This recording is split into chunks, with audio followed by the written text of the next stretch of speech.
Today's topic is how to delegate nurture tasks and make meal planning easy with Bianca Osbourn. Welcome to the Well Woman Show, where we interview women executives, leaders, and entrepreneurs. And you're listening to the Well Woman Show, where motivated women achieve fulfillment and well-being. You're listening to the Well Woman Show. Take time for myself by coming to things like Well Woman Drinks. To be accepting of myself no matter what. Step away from judgment as much as possible. You're listening to the Well Woman Show. You're going to be in for a good ride. I don't regret anything. Everything I've ever done, I've learned from it, one way or another, good or bad. Being a little bit selfish for yourself, put your own oxygen mask on first and then give what's left. I'm a woman. I would prefer to tell my own story. My story, though it's very personal, is universal. You're listening to the Well Woman Show. And now your host, Giovanna Rossi. Hi, Giovanna Rossi here, and welcome to another episode of the Well Woman Show, where I interview women leaders, executives, and entrepreneurs about their lives and their road to becoming and being who they are today. Are you feeling burned out or finding it hard to focus on your goals? Or are you in transition? Well, you're not alone. We all need to activate our superpowers. These are the internal strengths and abilities we all already have, but don't use all the time. Superpowers can be cultivated, and they include empathy, love, intuition, courage, and more. As always, this episode is brought to you by Well Woman Life, a global community of women living our best lives. Whether it's your health, relationships, your money, or making an impact in your community and the world, Well Woman Life has you covered. You've made a commitment to not settle, to use your voice, and to live your best life. Well Woman Life offers annual memberships, workshops, and retreats to support you. Check out wellwomanlife.com/Facebook to join our growing community. Now back to the show. This week's episode is brought to you by the Well Woman Superpower Retreat, October 26th and 27th at Sunrise Springs in Santa Fe, New Mexico. Check out wellwomanlife.com/retreat for more information. This is our third annual retreat. So if you've never joined us, this is the year. It's in a beautiful resort, and we have amazing speakers. And the testimonials are really quite amazing. You can check those out too at the link that I gave you, from women that have been in the past whose lives literally have been changed from attending our retreats. So, definitely check it out. There are, easy flights to get now just directly to Santa Fe, or you can fly into Albuquerque. So don't let that stop you. Definitely check it out, wellwomanlife.com/retreat. And the spaces are filling up. So if you're interested, you really need to get on it. All right. I want to tell you about this new headphone that I'm using. I talked about it a little bit on the last episode, and I've had a chance to use it a little bit more. It's super comfortable. And I have to say it looks really good too. I think I'm going to post a picture of me wearing them on the show notes. So you can go to wellwomanlife.com/083show to see me wearing these headphones, and also to get your discount code WellWoman15. And you can go to their website. It's Studio Sweden. That's SUDIO Sweden.com. And you get a pretty substantial discount when you use the code WellWoman15 for your new headphones. Today's topic is how to delegate nurture tasks and make meal planning easy. And hopefully by the end of the show, you'll be inspired to delegate some of those traditional nurturing tasks like cooking, shopping, and cleaning. And you'll be ready to plan and structure healthy meals for you and your family. My guest today is Bianca Osbourn, a food entrepreneur and high-end private chef and nutritionist, helping busy families and professionals support themselves with delicious, healthy meals. I really loved talking to Bianca because she just is very straightforward and breaks things down in a simple way. And it was just a real pleasure talking to her. And we talk on this episode about how to structure meals for everyone's dietary needs in the family. I don't know about you, but I have lots of different things going on with, what I eat and what my husband eats and what the kids eat. And she also talks about introducing new flavors and textures to children, which is really handy. and also how to delegate those nurture tasks without feeling guilty. And the free giveaway today is Meal Planning Made Easy. It's a cheat sheet, and you can get it at wellwomanlife.com/083show. And I really like this giveaway because it's a 1-page, easy to like put up in the kitchen or keep in a drawer, that gives you specific tasks to do on the weekend, on the weekday, and then monthly tasks as well, so that you can do your meal planning really easily. It's a great reference. So check that out.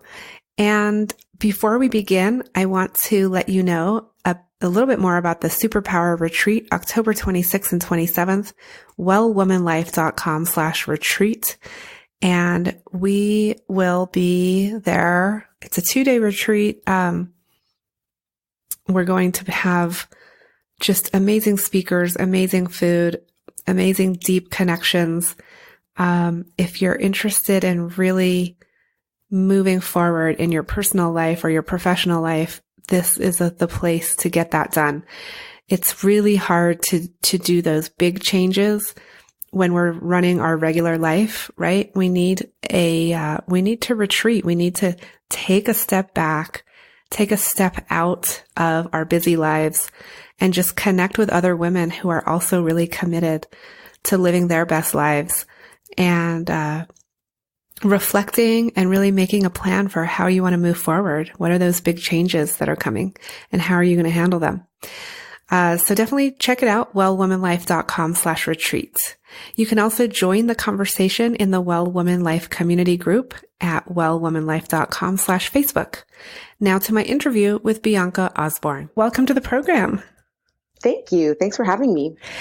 It's so good to have you. I love talking about food and nutrition. So, me too. Yeah. Made a career out of it. Right. Yes, you did. So, Bianca, let's start with telling listeners, what are you working on and how does it impact women's lives?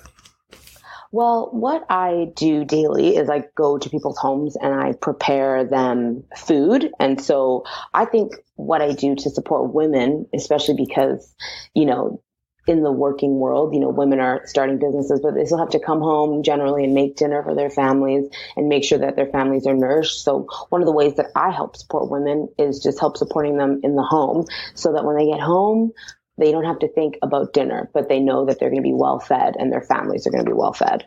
Oh, cool. And so to break down for us sort of what does that look like? So you have like how many houses do you visit every day? So sometimes it's 2 houses a day. Generally, it's just one. And so what I do is, depending on the client. So some clients, they prefer to buy all their groceries and I just go in and get creative with what they've purchased. I'm really good at, ad-libbing and being off the cuff and getting creative. But in other cases, and this is the most frequent case, I spend the morning just meal planning. So all my clients, I get their allergies and their aversions of like everyone who's going to be eating the food. And then I make menus built on that. And so every day I make their menu, then I go shop for it. I usually arrive to someone's home around like 11:30, prepare the food, and then just leave them instructions so that all they have to do is reheat and eat. I also generally clean the kitchen when I'm done too, because there's nothing better than walking home to like a fridge full of food and a clean kitchen. So that's sort of how I work. But because I'm a nutritionist as well, I try and marry, nutrition principles, but with also deliciously healthy food at the same time. Okay. And so when you do that, if you can only do 1 or 2 houses a day, how do you run a business? I mean, how do you scale that? Or do you charge, or is your pricing, really high because you can only do a certain amount of clients? Well, on the side, I actually coach other young chefs and nutritionists who want to start their own private chef businesses as well. It's a scalable business in that you can take on more help. So I could get an assistant, and I'm going to need to get an assistant right away here. And then I can do 2 houses or 3 houses. But as, the demand increases, so does the price kind of thing. Yeah. But the thing with with this kind of business is that there's just so much need for it, and people don't know that they need it until they get it, and then they're like, I can't live without this. And so that's what I try and stress to a lot of like my coaching clients, is that this is just such a new thing that people are starting to do, really starting to delegate home duties. And so the more people that can step in and help people with that, the more in demand that their service is going to be. So, I mean, it's not scalable in terms of there's only one of me, but it's scalable in that it can become a bigger business, in that I grow other chefs underneath me. Yeah, totally. So I know there are lots of options now for meal planning and dinners and things. And I know people who do the food boxes and the different baskets, and, you know, fresh food arrives at your door and then you just have to cook it. Do you support your clients to cook their own meals, or are you really just cooking it all? So I do, if they're private chef clients, I just go and I cook it, but I also do cooking classes as well. Private classes, I do group classes. I actually just had a class yesterday. And so that's where I go in and actually show them. We make a meal plan. I show them how to make a few recipes from that meal plan, and then they can go forward and do it for themselves. And what I like about that is that it empowers people to be doing it for themselves, and to see that it doesn't have to be super complicated like Gordon Ramsay meals. It can be delicious, it can be impressive, but it can also be easy at the same time. Okay. So can you give us an example? Like, say I was your client, and, you know, I'll give you some examples of like what my family would need to eat. And then can you give me an example of what you would do?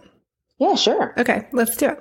So I am gluten-free and dairy-free, and my husband is no sugar and no dairy.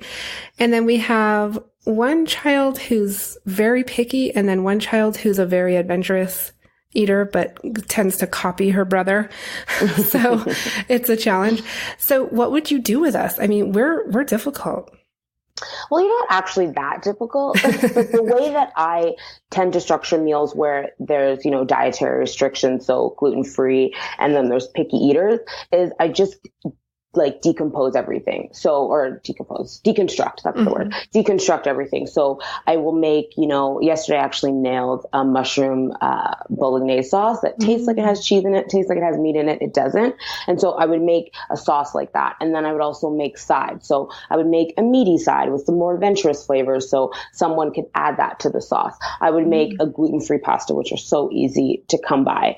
I would make a vegetable on the side as well. So it wouldn't be so much about accommodating everything in one meal, but accommodating everyone so that they can mix and match their own meals based on how they're feeling that day. And I, for a lot of families with kids, and I know that it can go either way. So some days they're like, I love this. Other days I don't like this. So I think that's the best organization of meals for families. Well, I love that, because that means that you're all sitting down together eating more or less the same thing, even though, you know, like I might add this or that and you might add something, but more or less we're all eating the same thing, which is what we strive for. I really don't like the idea of, and we don't like make, you know, 2 or 3 different meals. Like that just wouldn't work. So I like that you know, basically would kind of make one main thing or the main idea, and then people would add things. Well, and I think that you also, you just create a nightmare for yourself down the line if you, from the outset, are just making 2 meals, you know, 1 meal for you and your husband and then another meal for your kids, because then they think that's how it works. But that isn't really how it should work, because as a family, you want to be able to sit down and have the energy to talk about your day, to eat the meal and not feel rushed or pressed or fighting over eating this or not eating that. It just, you know, what I like to say is I just like take that one thing off of people's plates. Yeah, I like it. And as you said before, there's a real move to delegating more of those home tasks that traditionally women would do, or the caretaker would do. And what has been your experience of that? I mean, I see women struggling to delegate those tasks because there's sort of this guilt of like, well, I should be doing that. Like, I'm the mom, like I should be cooking and I should be doing this and that and everything. And then they get burned out and frizzle and they can't do anything. Yeah. Well, I get a lot of people. So I do a lot of my promotion like via Facebook. So in Facebook groups and things like that. And a lot of people will say, oh, I screenshotted it and I didn't know if I needed it. And then one day it was just so crazy. And I was like, I can't do this anymore. And that's when they brought in help. And it's the same thing as how many of us know how to change our oil?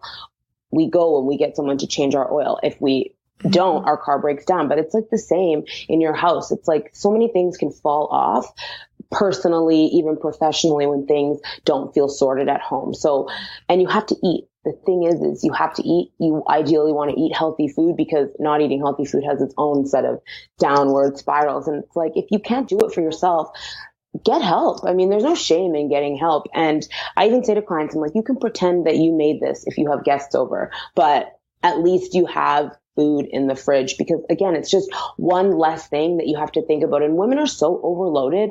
We work these crazy jobs, we're running households, we're running businesses, but then there's still that whole motherhood, homemaking piece that hasn't been sort of shared necessarily with the male gender quite yet. Not saying that some men don't step up, but I mean, there's just gender roles that play a role. And so, women think about these things all the time, but I honestly say it's one less thing for you to think about. And if someone's going to judge you for bringing in help to nourish your family, I mean, they're probably just jealous. Yeah. Okay. So we're declaring here right now on the Well Woman Show that it's okay to delegate home and sort of care nurturing tasks like, of course. Yeah. Like, the shopping, like what about the shopping and the cleaning and all of those things that just, we can't do it all. Well, and that's, and I think that's where, for a lot of people that I make meal plans for, so I'll make the meal plan, I'll send them, and my meal plans have the recipes. I also do a workflow, so like what to prepare on what day to sort of make things easier, grocery list, there's like everything. But the thing that they'll say is I just couldn't get to the grocery store. I just didn't want to get to the grocery store. But there's all those, like you can set up your life so everything is automated. You can get groceries delivered to your front door. In fact, a lot of my clients, I set them up with online groceries. And so when I get there, it's just there and ready for me. You know what I mean? So people can do that in their own lives too. Just set up the infrastructure so that it just happens automatically, Yeah. And also, planning, as we know, is a huge key to staying on track with your goals and your nutrition and your fitness, and just having a plan and putting it in your schedule and having it all planned out. So having that plan in advance really, sounds like it would really help. Well, and even if you have someone, because I do this for people too, where I just build them, the workflow, I build them the menu, I do the groceries for them. So really it's just, it shows up and they have the recipes and they just have to make them. I mean, there's obviously other services out there too. There's so many. I mean, I can name like a ton off the top, but with those ones, the only thing is it's not custom. So if you're dealing with allergies, if you're dealing with like really severe aversions to things, sometimes those don't really, meet the brief. So what is good about having someone who is doing something personalized is you can accommodate for all of those things. So what would you do with like a picky eater who really only likes, pizza and spaghetti? Like how would you start expanding that out so that that child can eat other foods with the family? Well, so I think it's really that it takes time. I think a lot of people expect, picky eating and then they're not picky eaters. The first thing is kids who it's like time tested and proven that kids who cook and are a part of the meal making tend to eat it more. And the reason that I do what I do is because I love food, but also because I'm super picky. I got to a point in my life where my mom was just like, okay, you make your own food because I can't do it right. So I get where picky eaters are coming from. Oh, wow. I know for me, that's amazing. Okay. I know for me that like if someone just I'm really weird about certain fruits, and if someone just puts the fruit down in front of me, I won't touch it. But if I go into the kitchen and I get it myself and I cut it myself, I'll eat it. And it's the same thing with picky eaters. Also, it's sometimes just about introducing the flavors, not necessarily like this is kale, this is that. So if they like spaghetti, blending it into the sauce so that they're starting to get the flavor, they're starting to get the texture of it. And then as you progress, you can start introducing it in ways that's more more visible as what it is. But sometimes you just got to start somewhere. And if you're trying to get people more engaged in flavors and different textures, you have to start slowly, because sometimes it's just weird. You're like, I'm not eating that. It's weird. Right. Okay. And so you are based in Canada. Yep. Obviously the houses that you go and cook for are right there in your neighborhood or nearby. If someone wanted to hire you to make their meal plan and do the workflow, and so that all they had to do was literally like buy what you told them to buy and then go cook it, can they do that? Do you offer those kinds of services? Oh yeah, for sure. That's like one of my favorite things to do, because I can work with anyone, anywhere. Okay. And so we'll link to your website so that people can check it out Awesome. on our show notes. But I wanted to ask you a little bit about your background and your personal, sort of how you got here. And on the Well Woman Show, we really explore all of the aspects of our lives and where we have been in order to sort of be who we are today. So I want to ask you if you can describe a time in your life when you didn't put yourself first, or you weren't taking care of yourself the way you probably now know you need to. Oh, well, I used to live in Edmonton, Alberta, Canada before I moved to Toronto, and I had a brick and mortar wellness kitchen. So we did catering, cooking classes, prepared meals, meal plans, like anything to do with culinary wellness. And starting that business, when I first started, I was like full of fire. I would work 16-hour to 20-hour days. It didn't matter. I was just so happy to be doing it. But eventually I got quite burned out, and I was putting just so much time into the business. I had neglected my personal life, my family, my friends, my own health. And it's ironic because I was, sitting there telling people, this is what you eat to be healthy. This is what you eat for healthy digestion and good sleep. And I was doing none of those things because it was just so overloaded. And so looking back at that time, I would just tell myself to slow down and think, because I stayed in that business longer than I probably should have, in an unhappy, unfulfilled, unhealthy state, but only because I just had my head down, as opposed to having the space to sort of reflect and look at it, as opposed to just being in it. So, that was pretty crazy time. What was the moment, like the aha moment, or the moment where you were like, I can't do this anymore. Like I need to shift here.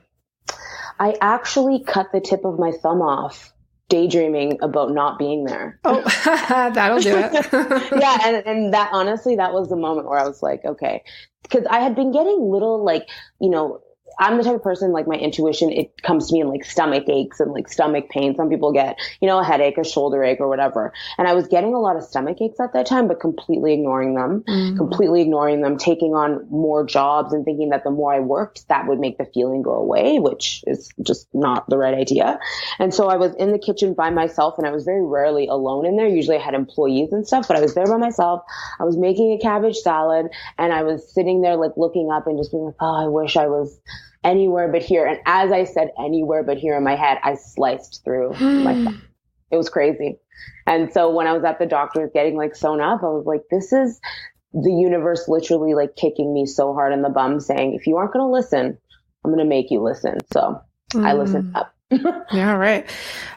So I noticed you said something that I am very interested in, which is, you said the more I worked, I thought that would make the feeling go away. And I think that a lot of women do that. They become almost like workaholics because, they just think, oh, if I just work more, if I just do more. Can you talk a bit more about that? Well, for me, I was always a really late bloomer. And so I was seeing my friends, get these corporate jobs and sort of rise in the ranks. And I was just sort of, building a business here and doing this and just trying to make entrepreneurship happen, because I've always been kind of unemployable. And so when I finally landed on something that was successful and people were, praising me for having this business, I was like, wow, this is it. This is what I do. This is who I am. And I let it become a part of my identity. So it was called the Vitality Kitchen. And so I wasn't just Bianca, I was Vitality Kitchen Bianca. And so when I was having those feelings of like, oh, this might not be it, and some dread and like not really wanting to go to work and sort of just feeling burnt by the whole thing. In my head, I was like, what else am I without this? But what I've since realized, having gone through it and come out the other side, is that no matter what you do as a business, the skills are still the same. It's you become a skilled person. It's not the business is you, but the skills are you. Mm-hmm. And so I think for a lot of women, they have to disassociate themselves from the business as an entity, as like this, the business is not you, it's a business. And also just to realize that no matter what happens with the business, you still come out of it with all the things that you learned, all the skills that you have. And I think that for me is how I view my business now, because when I left that business, I went through like a period of pretty like low times where I just didn't know what I was doing with myself. I had started becoming a private chef and working with clients privately, but I still sort of felt really lost. But it wasn't until, someone just said to me, it's like the business is over, but you're still here. And it was kind of like, you're right. And it just clicked in me. And so that's something that I tell everyone. And I have a friend who recently started a business herself, a brick and mortar business. And I said, be careful not to let this identify you, because it's so much harder to get out, to backtrack, to make any decisions if you feel that you are your business. That's so good. And that's a great segue into our final segment here called Superpowers for Success. But first, a quick word from our sponsor. Being a well woman includes being financially healthy. Our sponsors, Lorraine L. and Kate Stalter of Better Money Decisions, are on a mission to eliminate complexity and confusion from your financial life. They replace Wall Street jargon with straightforward talk you can understand, and they create investment and retirement plans customized for your needs and your future. Download a free copy of their latest book, Don't Let Your Money Kick the Bucket Before You Do, and learn how to avoid the biggest mistakes women make when planning for retirement. Go to bettermoneydecisions.com/wellwoman and download your free book today. I want to ask you a few questions. The first one is, what does success in life mean to you? Success in life to me, I love money, so definitely money is a part of it. But I think money that comes from a place of doing what I love, serving people in a really authentic way, and also being able to give back and tithe, that's something that's really important to me. And even if it's just, being able to give $2 to a homeless person that asks me for it, I feel like that is true success, being able to be of service to other people because of the abundance that I experience. I love that. I love that you just said, I love money. Most people try to answer that question without talking about money. The thing is I think, and this is something that I talk about with my clients too, it's like you have to be okay with talking about money, because if you aren't, people are going to undercut you. And it's not even in a way that like I love money and I love it over and above everything else, but I love myself enough to know that I'm worth money. My skills are worth something. And once you make that determination, I feel like that was when my business really shifted in this entity that it is in now, because if it costs what it costs, I'm worth what I'm worth. If you have a problem with that, I'm not your service provider. And then that's it. Yeah. I think you just touched on something that keeps coming up too in my interviews, which is that women tend to not value what comes easily to them. So totally. It's like, well, I'm just a great cook. Like I just know how to cook. I know food. So why would I value that? And you're saying, no, you need to really value that. Well, I have a client who is in Edmonton and she makes cakes. So she's like a baker and she's freelancing. And, I was saying, okay, Instagram will be really great for you because it's just such a visual thing that you do. And she said, well, what am I going to talk about? I said, making cakes, the cake process. Everything about cake making. She's like, well, no one really cares about that. I'm like, yeah, they do. Yeah, also, it just shows the skill that goes into it. So yes, you're showing them all the steps to do it, but most people are going to look at you doing all those steps and be like, I need a cake maker. Do you know what I mean? And I think that right. A lot of people, we think to ourselves, well, no one's going to care about that. Oh, I just know how to make really nice cakes. It's not that big of a deal, but a cake can change someone's event, and from being just an event to being something that is memorable. And that's the power that we hold in our businesses. And we have to remember that. Love that. So when did you know internally inside of you, not like external validation, but when did you know within yourself that you were really good at what you do? That's a great question. I don't know. I feel like it was just a shift along the same lines of the shift of, my business is dead, but I'm not dead kind of thing. And I just, going to people's houses and people telling other people and, someone saying, oh, my husband never eats X thing and they love X thing. Like just those little things have really started to like seep in, because before, when I was in my other business, I found that I was dealing with so many, like, I didn't like this or this didn't work out or this, that, and the other thing. And so it was just so much focus on the negative. And as I've sort of moved on, I've started to focus on the positive things. So things that people say are positive. And so I think that's really reinforced. Oh, wow, I am good at this. And consistently having people come back. Yeah, that helps. Can you describe a daily personal habit that contributes to your well-being? I definitely pray in the morning just for like the day to go well. Just for the day to go well, no like delays, no transit delays. I mean, I pray for everything. And then also, I'm an only child, so I talk to myself a lot. So I really shifted what I say to myself to just be really positive things. So like, oh my gosh, today is beautiful. I'm so lucky that I get to walk to work. I'm so happy that this, that, or the other thing. I try and just like, if I have a moment of downtime where I'm not thinking about what I'm making or talking to someone or whatever the case is, to try and like imprint something positive. And that's been huge in the last year of my life. Okay. And what superpower did you discover you had only to realize it was there all the time? My resilience. My resilience for sure. I mean, I have in my time, we didn't go all the way back, but I've started a catering company and then I started my other company. I've started this company, and all of those companies I've started with no money, no credit card, no anything, just like cash in hand. And looking back, I'm like, that takes a lot of resilience to sort of just be like, it's not going to work out right now. And resourcefulness too, where it's like, I don't have the money, but I need it. I'm going to find it. And so that's something that I have started to praise myself for, because not everyone is resourceful. Yeah. And what advice would you give your younger self, say 15, 20 years ago? Oh my gosh. I would say you are enough as you are. You don't need to be chasing, you don't need to be defined by money, success, clothes that you wear. It all is just about Bianca. And if I would have known that 15 years ago, I think things would have been different. I mean, it wouldn't be the journey, of course, but for so long I struggled with self-worth and just self-confidence, because I always thought I needed, a boyfriend. I needed to be a part of the cool group. I needed this shoes. I needed this amount of money. I needed to go on this trip. And I've since realized that none of that matters to the people who matter. Yep. And the next question I want to ask you is, do you identify as a feminist? Oh yeah, 100%. Yeah. And why? What is that about for you?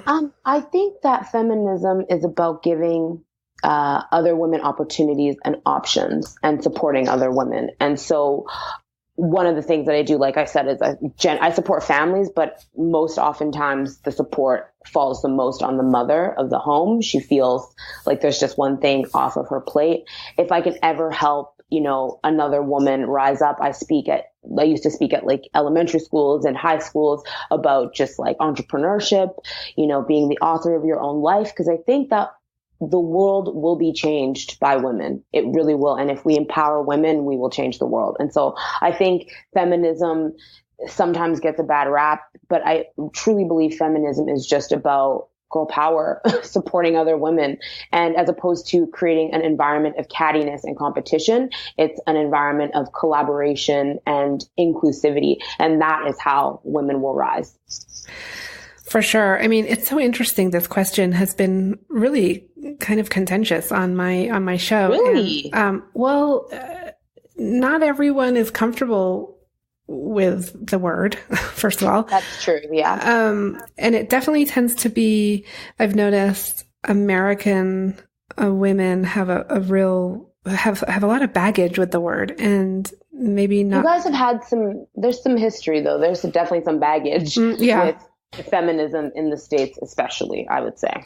Yeah, I just don't find that so much with my British or Canadian guests. And I mean, it doesn't hurt that you have a feminist president, really, don't you?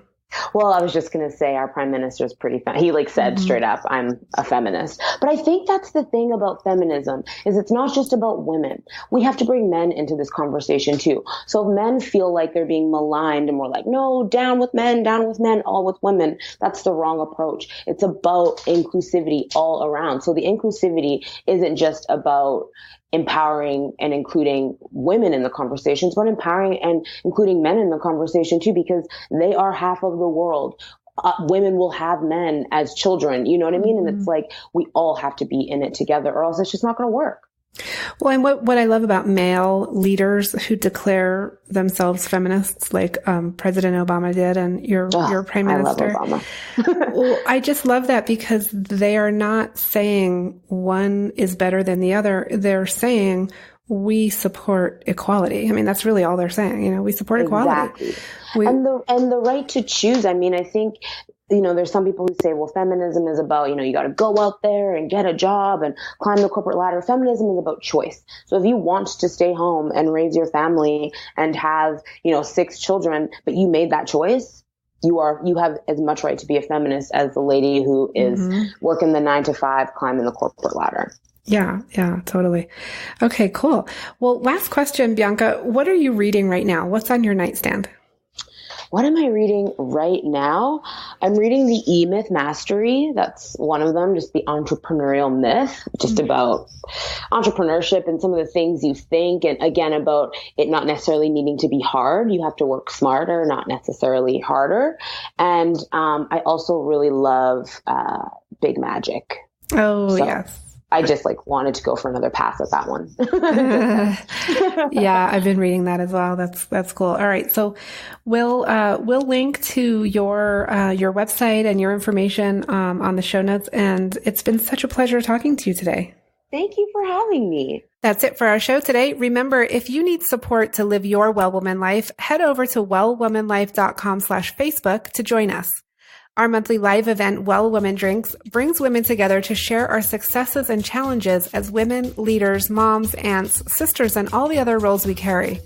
If you'd like to attend a Well Woman Drinks near you, or if there isn't one in your city yet and you'd like to start one, email info@wellwomanlife.com. If you enjoyed the show, please take a moment and subscribe in iTunes and leave a review. This helps raise visibility, which is super helpful when it comes to producing the show every week.